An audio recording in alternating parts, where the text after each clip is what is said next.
Donte DiVincenzo is currently playing in his 6th NBA season, and in his first 5 years, Donte was always a pretty well-rounded 2-guard. But this year with the Knicks, he's transformed into a high volume and very efficient 3-point shooter. And over the Knicks' last 3 playoff games, he's been having a huge impact on the court. Now, a big chunk of Donte's outside looks are just your standard catch and shoot threes. New York runs a vast majority of their offense through Jalen Brunson, and with the ball in open space, Jalen has been one of the best scorers throughout the postseason. So when Brunson's in attack mode, he commonly pulls 2 or 3 defenders towards the ball, which then opens up these kick-out threes to DiVincenzo.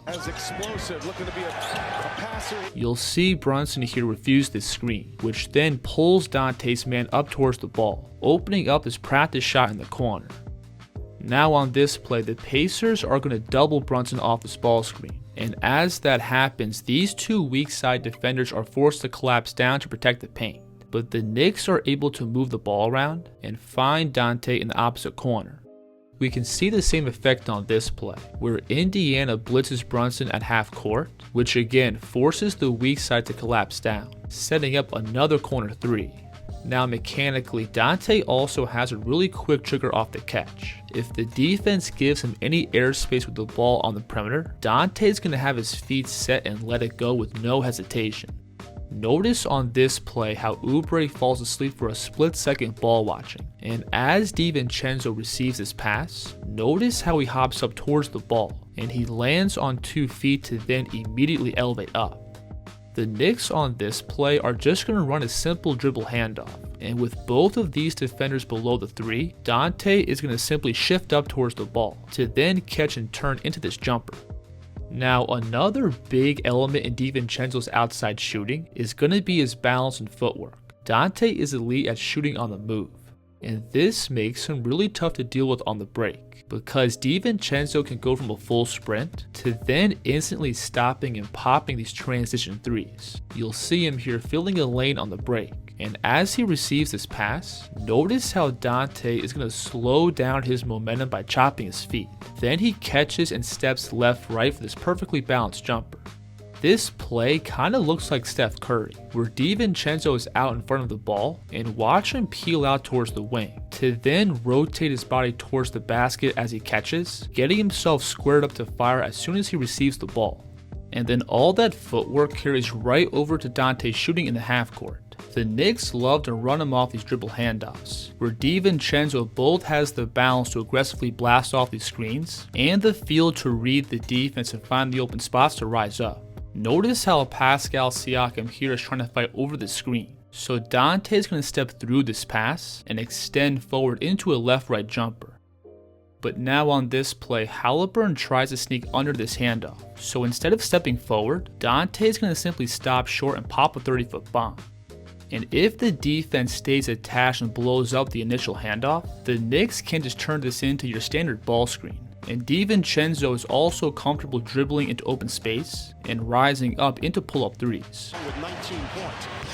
When playing off the ball, I also think Donte has a really good feel of space, always relocating on the perimeter and setting up clear passing angles for his teammates.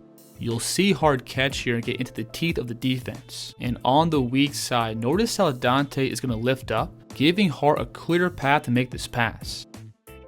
So because Donte is a real scoring threat with the ball, he commonly draws heavy closeouts off the catch, which then opens up his downhill scoring and playmaking. With the ball, DiVincenzo has a really good feel of angles and gravity, allowing him to punish these over-aggressive closeouts. Watch him here shift up towards the top of the key, to then catch and rip back into Maxi's gravity, creating this clean blow-by and setting up 2 points.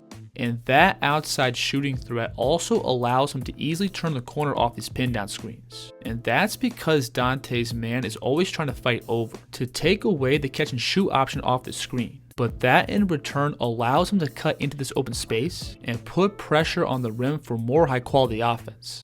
Now, DiVincenzo also has the ability to create drives off a live dribble, where he again uses that outside shooting to pull the defense up and create these attacking angles. You'll see him here take one dribble and slightly lift his chest up, which pulls this defender out towards the perimeter, giving Donte the leverage to turn the corner and attack into this gap. Notice how Halliburton on this play has both feet beyond the 3, and Donte is going to again lift his chest up to then drop down into this right-hand drive, and he completely loses Tyrese by decelerating into this jump stop across the paint. You'll see him make the same move here, where Donte is going to again explode to his right to then pound the ball and jump stop across the lane, creating a wide open finish. And with the ball in open space, Donte does have a pretty good first step, being able to get downhill and create attacking angles from a standstill. You'll see him and Embiid here playing one-on-one, and DiVincenzo hits a nice delay between blow-by, where he goes between first and explodes second. Then he's going to throw off Embiid's timing by jumping early off his ball side foot, allowing Donte to quickly get off the floor into this finish. This is also a tough move here, where DiVincenzo is again playing in isolation, and he's going to attack hard to his right, then slam the brakes going behind, and he's going to slice through this gap getting to this high pickup. Then he extends to the other side of the rim for this reverse. And then of course, that ability to put pressure on the rim opens up more passing options. I love this time here, where DiVincenzo is going to again use this high pickup to gather right past the help side, and he pulls the defense down towards the block, opening up all this space in front of the basket for this wraparound pass. And then off the ball, I also think Donte is a really good cutter, being able to read his man falling asleep in gap to then blast backdoor and elevate towards the basket. And when Donte gets a head of steam going towards the rim, he is pretty bouncy. Boy, what a bounce, DiVincenzo! So in the paint, I think DiVincenzo has a good blend of athleticism and footwork, and that by itself makes him a pretty dynamic finisher at the rim.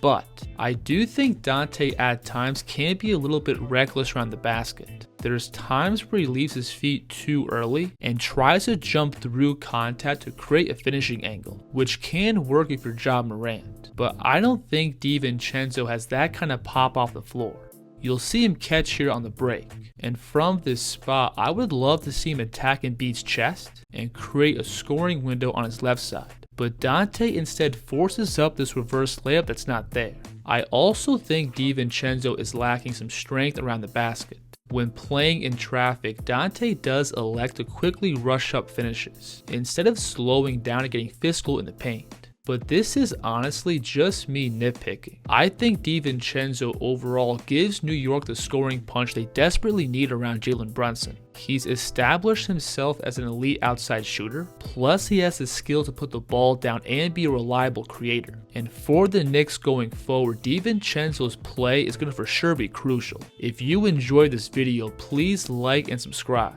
And let me know in the comments what you think of Donte DiVincenzo's game. The kids here.